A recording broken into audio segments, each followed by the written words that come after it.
Thank you, Mr. Chairman. Natural gas has contributed to lower U.S. emissions, which is great, but oil and gas production is still the second biggest contributor to greenhouse gases, and eventually we need to shift more emphasis to renewables. When this committee heard testimony from former Lockheed Martin CEO Norman Augustine on a report by the American Energy Council, we were told that the country has yet to embark on a clean energy innovation program deserving of the priorities that are at stake. Part of that is because my colleagues often criticize government support for renewables. They believe it is only the marketplace that can determine which technologies will become relevant, but the history of fracking tells a very different story. The Breakthrough Institute has looked extensively into this. They've examined the Eastern Gas Shales Project, which was an initiative of the federal government back in 1976, before hydrofracking was a mature industry. The project set up dozens of pilot demonstration projects with universities and private gas companies testing drilling and fracturing methods. This was instrumental in the development of the commercial extraction of natural gas from coal. And another tool used in fracking, microseismic imaging, was originally developed by Sandia National Laboratory, a federal energy laboratory. The industry is also supported through tax breaks and subsidies. In fact, according to former Mitchell Energy Vice President Dan Stewart, Mitchell Energy's first horizontal well was subsidized by the federal government.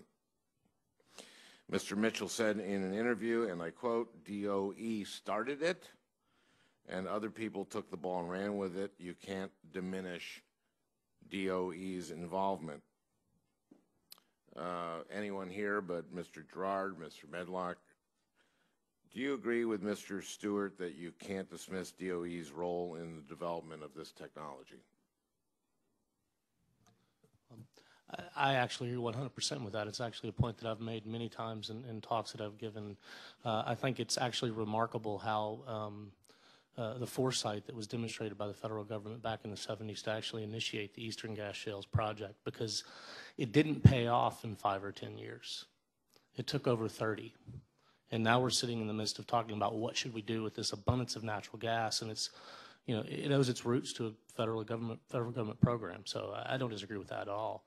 I just want to emphasize that, because we hear this so often. But then, if you look back at the actual history of this thing that we celebrate now, this abundance of natural gas, came from the expenditure of federal dollars. And we need to do the same thing when it comes to renewables. Governor. Senator, I think you're right on point, and I know some of those guys from Mitchell Energy, and they are the first to recognize, over the 80s, the number I remember that between, I think it was 1982 and 1995, the federal government invested over $5 billion in terms of trying to create this ability to extract shale gas from tight shales and to get oil from tight shales. Simultaneously, I think also we have to recognize that renewable energy, such as wind and solar, is intermittent. And certainly as we are faced with challenges around storage, we need ways to be able to have electrical energy generation go on and off efficiently. Natural gas does that at a level that literally almost no other energy can do, so it becomes a perfect partner for solar and wind. I think it will prove to be the transition energy that will allow us eventually to get to a fully renewable energy environment.